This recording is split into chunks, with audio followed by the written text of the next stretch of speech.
Atının üzerinde heybetli, şehvetli. Şehvet olmadı galiba burada. Böyle soru sormaya da hastayım. Bazı videolar başlarken şey diyorlar ya. Evet, nasılsınız? İyi misiniz? Aa, ne kadar enteresan. Romeo Juliet oyunu var tiyatroda. İşte ben turistik yerleri sevmiyorum falan. Gelmeseydin o zaman. Değil, tahmin ettiğiniz gibi değil. Starbucks'ın kahvelerini ben beğenmiyorum. falan gibi şeyler var ya. Ne yapıyoruz? Unutmuyoruz. Videoları beğeniyoruz. Kanala eğer hala olmadıysak ne işiniz var burada diye kendimize bir soruyoruz. Hemen abone oluyoruz ki bu soruyla bir daha karşılaşmayalım. Daha sonrasında da bir de yorum yapıyoruz. Güzel yorumlar yapıyoruz. Yok şaka. Oraya bir tane nokta koyun, gülücük atın, bir şeyler yapın. Bilmiyorum, video hakkında yorum yapın. Eğer yazmak uzun geliyorsa bambaşka bir şeyler yapın da orada bir yorumlar olsun ki daha fazla kişilere ulaşalım.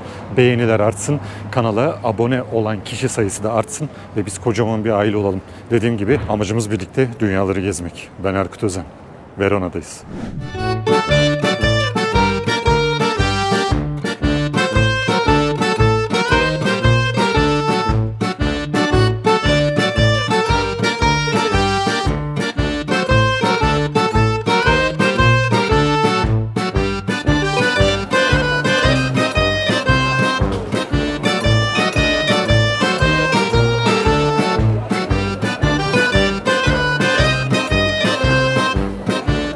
Verona'nın en işlek yerindeyiz.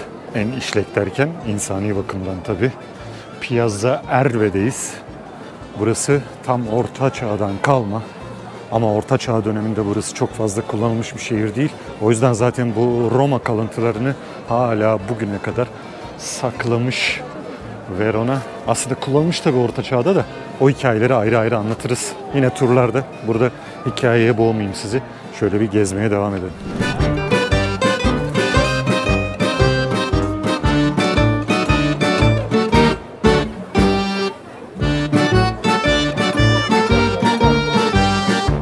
Piazza Erbe şehrin ana kalbi.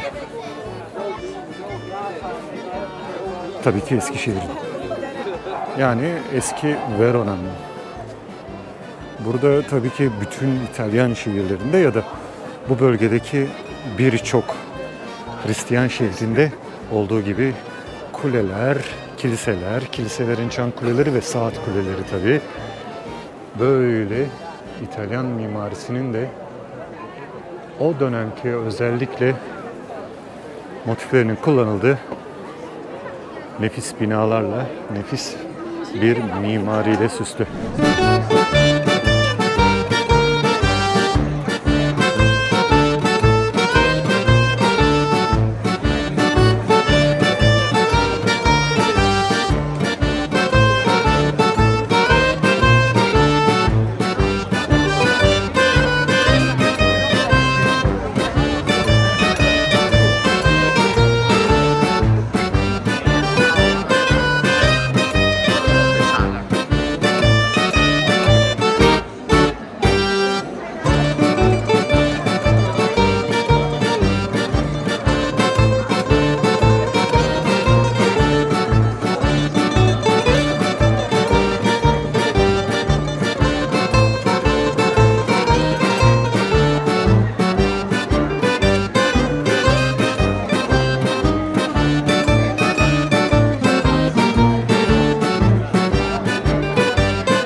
Juliet'in evini gördük. Juliet tek başına Juliet olmamış tabii. Hikayenin ismi bile Romeo Juliet. O zaman burada bir de Romeo'nun evi olması lazım. Şimdi işte buraya çok fazla gelmeyenler için bir de onu göstereyim ben size. Bazı turlarda bile gelinir.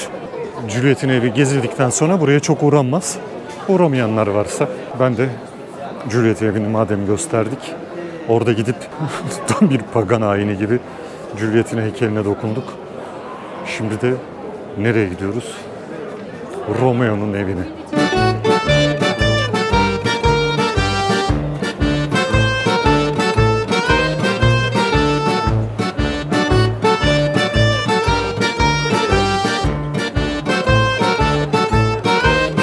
Burası bir başka meydan bu arada. Piazza dei Signori. Hemen karşıda kafasına kuş konmuş olan abi de Dante. Dante'yi birçok konu vasıtasıyla biliyoruz değil mi? Böyle soru sormaya da hastayım. Bazı videolar başlarken şey diyorlar ya. Evet, nasılsınız? İyi misiniz? Evet, şimdi Piazza dei Signori'den, Signori meydanından geçiyoruz. Burada birkaç tane yine güzel bina var ama biz bunları beraber gezerken anlatacağız. Yoksa bu video bitmez. Sağ sol inanılmaz hikayelerle dolu. Ama ben dediğim gibi turlarla buraya gelmiş kişilerin bazılarının görmediği bir yer göstereyim istedim. Gerçi bunu da görmemiş olanlar vardır. Buraya da bir bakalım. Çok enteresan bir hikaye.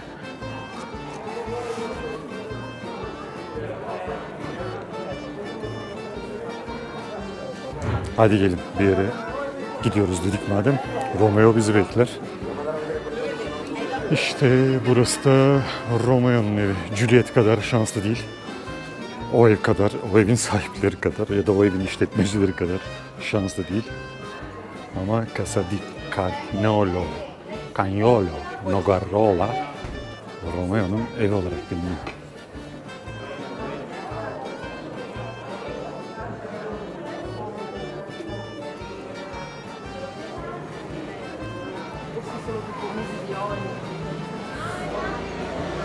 Bunlar da Vandallar. Evet, Juliet varsa Romeo da olmalı dedik. Onu da gösterdik. Verona, UNESCO Tarihi Miras Listesi'ne şehir olarak girmiş bir kent. Bu bölgedeki Veneto bölgesindeki 7 tane şehirden bir tanesi. İtalya'nın birçok yerinde olduğu gibi Garibaldi heykeli, ulusal kahraman Garibaldi heykeli yine Verona'da önemli bir meydanda. Atının üzerinde heybetli, şehvetli, şehvet olmadı galiba burada. Heybetli, görkemli. Şehvet ne ya?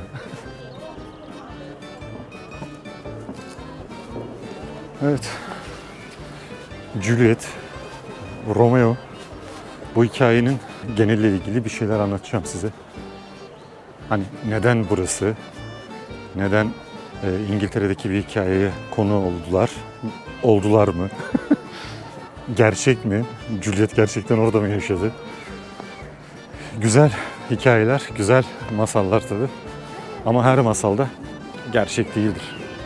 Çok kalabalık Verona. Bu küçük meydanda Piazza Francesco Viviani olarak geçiyor.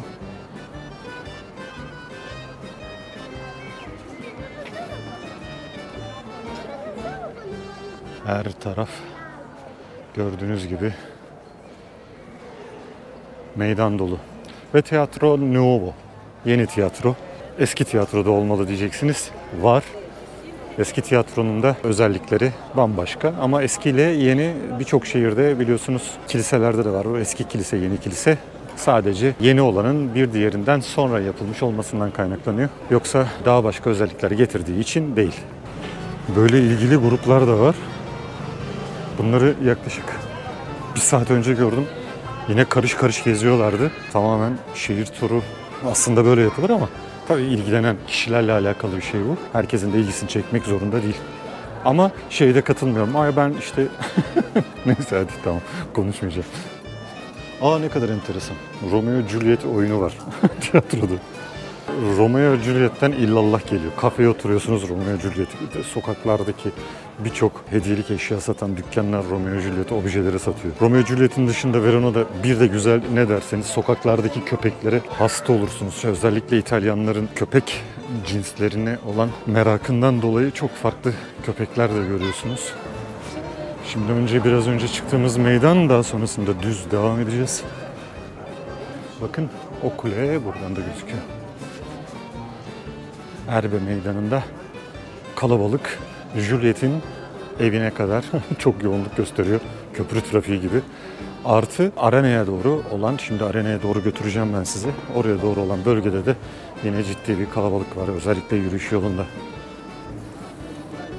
Bu arada kentin akşamları da çok güzel. Yani burada konaklayabilirsiniz de.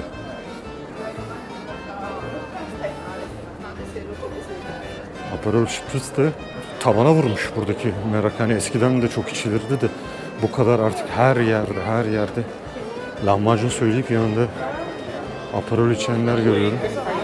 McDonald's'ta satılır boyuta gelmiş yani. Gördüğünüz gibi Romeo'nun evinden de yeniden buradan çıktık. Burada mekanlarda piyasa yapanları gördükten sonra biz yolumuza dönelim.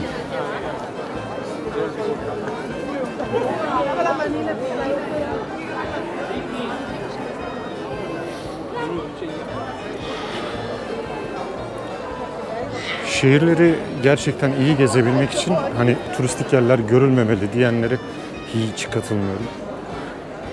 İşte ben turistik yerleri sevmiyorum falan. Gelmeseydin o zaman. Burayı turistik olduğu için duyuyorsun zaten. O yüzden önüne çıkıyor her aramada. O nedenden dolayı da önce onları gördükten sonra eğer sağlık uygunsa gerçek anlamda belirli noktaları belirleyip oralara plan dahilinde yalnız, yoksa anlamsız bir yorgunluğunuz olur. Hani boş boş gezmenin, rehberiniz olmadan gezmenin ciddi bir yorgunluğu var. Nereye gezdiğinizi de bilmiyorsunuz. O zaman sıkıntı verebiliyor. Bir de ucuz seyahat denilen şeyi biz fazlasıyla karıştırıyoruz. Onu ben detaylandıracağım ama ucuz seyahat gidilen yerlerdeki aktiviteler, etkinlikler veya oranın simgesi olan konulardaki yerleri giriş çıkış biletleri ya da işte onları kullanmamakla ilgili bir şey değil. Ucuz seyahat, yeme ve konaklama ve ulaşımla ilgili bazı konuları eğer hesaplı yapabiliyorsanız ekonomik seyahat aslında anlam olarak bu. Yoksa hiçbir şey yapmadan ülkelere gitmenin inanın hiçbir anlamı yok. Ama bu konuda anlatacağım size, çok şey anlatacağım. Sohbet videoları yapacağız. Onları gezi sırasında değil, gerçek anlamda bu konularla ilgili fikirlerim var. Onları aktarmak istiyorum çünkü bir ölçüde birilerinin bir şeyler söyleyip birbirimizi dürtmesi, uyandırması lazım bazı konularda. Yoksa suyun akışına kapılıp gidiyoruz. Yani bir ucuz seyahat, ekonomik dediğiniz seyahati yapmak aslında harcadığınıza bakılıp karşılığını aldığınızı düşünüp sonrasında birkaç yıl sonra alamadığınızı anladığınızda en pahalı seyahatiniz haline geliyor. O yüzden de çok iyi planlar yapmalıyız.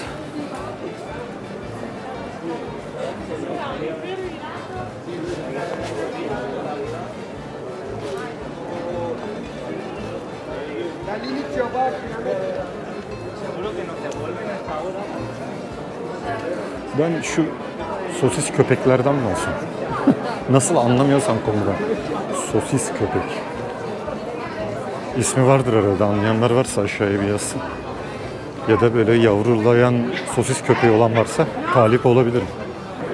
Verona'nın nesi ünlü derseniz Romeo Juliet kadar şarapları da ünlü. Çok iyi şarap bölgesi. Gerçek anlamda şaraplarının tadına doyum olmadığını söylerler. Birçok yerde tadım yapabilirsiniz burada. Verona'da sokaklarda gezerken. Kendini kasmış olan abimiz de önümüzden çekiyoruz. Türk mü duyuyoruz? Evet. Şimdi karşıdan gelen bu kalabalıkla birlikte sonlara doğru geldiğimizi anlıyoruz. Ters yönden giden tek ben kaldım herhalde. Yapacak bir şey yok. Burada en azından karşıdan gelenleri görüyoruz. Birini takip etmiş olmuyoruz.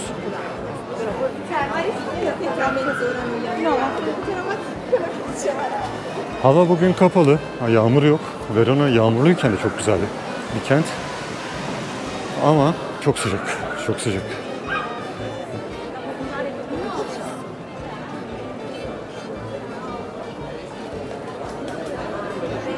Dondurma kuyruğu. Onlarca dükkan dondurma satmasına rağmen bazı yerler birbirinden daha şanslı oluyor. O yüzden de bazı yerlerde daha fazlasıyla kuyruk var. Bu yürüdüğümüz yol yaklaşık 600 metre ama Kalabalıktan 2 kilometre gibi geliyor. Çok iyi markaların yine burada dükkanları var. Turistik olmanın tabii getirdiği şeyler bunlar. Ama bir taraftan da bakıyorsunuz ki birçok ülkedeki turistik merkezlerdeki gibi sahte ürünlerle falan uğraşmıyorlar.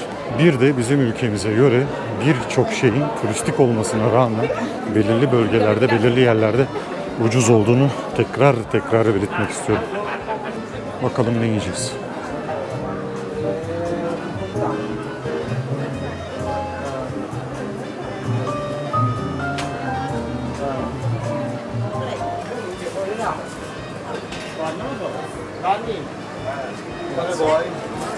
No, this is mine. Thank you.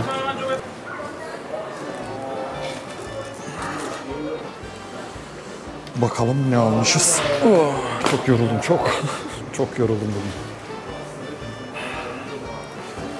Evet. Mortadella.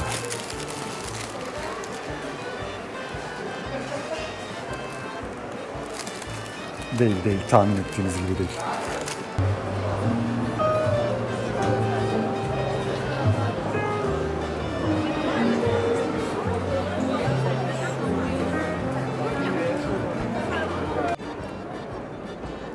Neredeyse 2000 yıllık bir arena.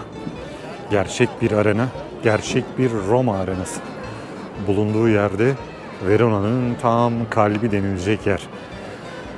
Hemen Verona idari binasının, yönetim binasının olduğu meydanda,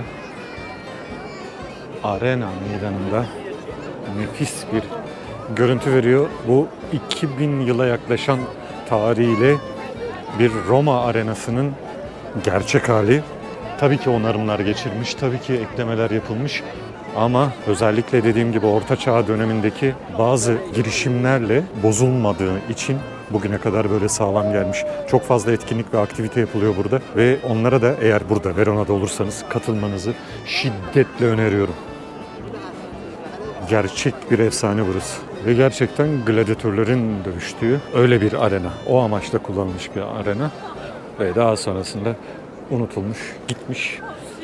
Belli bir süre sonra da şimdi de konserlere sahne oluyor, festivallere, tiyatrolara. Böylesi kanların döküldüğü bir yer. Oluyor böyle. İtalya işte. Roma İmparatorluğu. Bu meydan harika yalnız. Buraya laf ettirmem, söz söyletmem. Ben bir fotoğraf çekeyim. Şöyle bir selfie yapalım.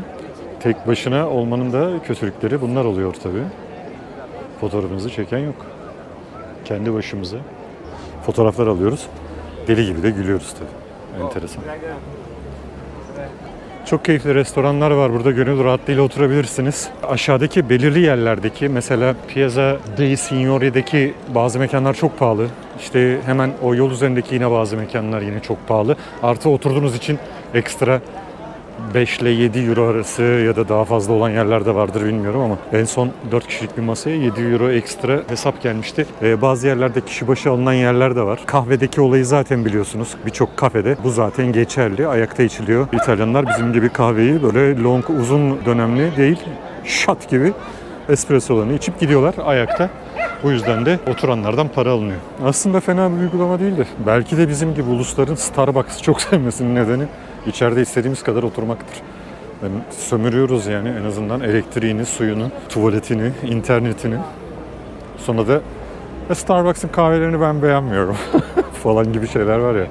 Starbucks'ı Milano'da gördünüz değil mi? Şuraya da ekleyeyim ben yine onları. Sen eğer işte şunu koyayım mı, ekstra bilmem ne olsun mu, zart surt kahvesi çekeyim mi diye önerildiğinde sen fiyatı arttırmamak için bunları istemiyorsan evet Starbucks'ın kahvesi senin normalde alışık olduğun kahveden belki kötü olabilir bilmiyorum. Herhalde öyle doğduğun için bizde kahve kültürü önemlidir çünkü.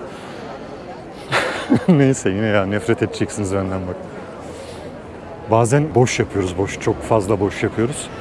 Şimdi Verona'nın en güzel yerleri bu surlarla çevrili bölümden verdiği görüntü bence. O nehir kenarının özellikle etrafındaki yerlerde keza yukarıya çıktığınızda kalenin oradan buraya baktığınızda da yine bu görüntüler belirli saatlerde gün doğumu gün batımı gibi saatlerde hava da güzelse, hava da açıksa, yazsa, şıkır şıkırsa her yer çok daha güzel oluyor. Bakın burada turistik aktiviteler böyle aşağıdan buraya şehri gezmek için gelenlerin belirli yerlere burada panoramik tur yapıyorlar. Ve Verona'nın dışarıdan görüntülerini hep birlikte geziyorlar. Biletinizi alıyorsunuz, geziyorsunuz. Güzel. Ne yapıyoruz? Avrupa'dayız. Siyah geçidinden geçiyoruz değil mi? Öteki türlü ayıp. Bakın surlar. Hemen burada da kemerli kapı, ortasında da saatimiz var. Şoför Türk galiba, durmadı. Şimdi ben geçeceğim. Araba geliyor, duruyor. Ne kadar ilginç değil mi? Bize duran arabanın ilginç gelmesi çok enteresan ya.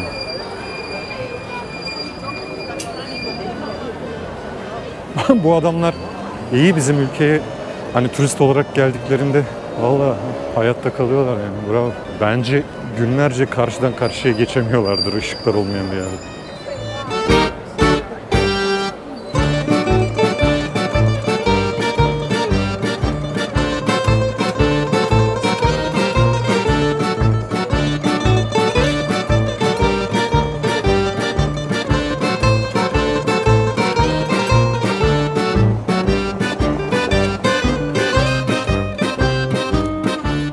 Verona'yı çok anlatmadan böyle sadece gezdirmek istedim. Gerçekten çünkü burada anlatıldığında hani buraya gelenlere de haksızlık oluyor. Çok fazla anlatıldığında da zaten çok da kıymete binmiyor gördüğüm kadarıyla. O yüzden de artık çok ağzımı açmamayı düşünüyorum. Böyle boş boş gezilen videolar daha fazla seyrediliyor, daha fazla beğeniliyor. Hatta sadece böyle yol kenarında gezilen, milyon seyredilen videolar var. Kaldırımdan yürüyüşünü çekip walking tour diye, biliyorsunuz onları. Çok fazla öyle video var. Çok da iyi seyrediliyor. Neyse biz gezmeye meraklı olan kitleyle, seyahat etmeyi seven kitleyle, kaliteli seyahat etmeyi seven kitleyle birlikte gezmeye, birlikte dünyaları gezmeye devam edelim. Verona özellikle ırkçı eğilimlerin İtalya'da en fazla yoğun olduğu yerlerden biri olarak gösteriliyor. Geldiğinizde diyeceksiniz ki ama ona rağmen çok fazla siyahi veya başka ülkelerden gelmiş etnik kökenli insanlar var. Muhtemelen de aslında bu ırkçı akımların yükselmesi, yükselişte olması herhalde biraz da bu yüzden. Ne yapıyoruz unutmuyoruz. Videoları beğeniyoruz. Kanala eğer hala olmadıysak ne işiniz var burada diye kendimize bir soruyoruz. Hemen abone oluyoruz ki bu soruyla bir daha karşılaşmayalım. Daha sonrasında da bir de yorum yapıyoruz. Güzel yorumlar yapıyoruz. Yok şaka. Oraya bir tane nokta koyun, gülücük atın, bir şeyler yapın. Bilmiyorum video hakkında yorum yapın. Eğer yazmak uzun geliyorsa bambaşka bir şeyler yapın da orada bir yorumlar olsun ki daha fazla kişilere ulaşalım. Beğeniler artsın. Kanala abone olan kişi sayısı da artsın ve biz kocaman bir aile olalım. Dediğim gibi amacımız birlikte dünyaları gezmek. Ben Erkut Özen. Verona'dayız.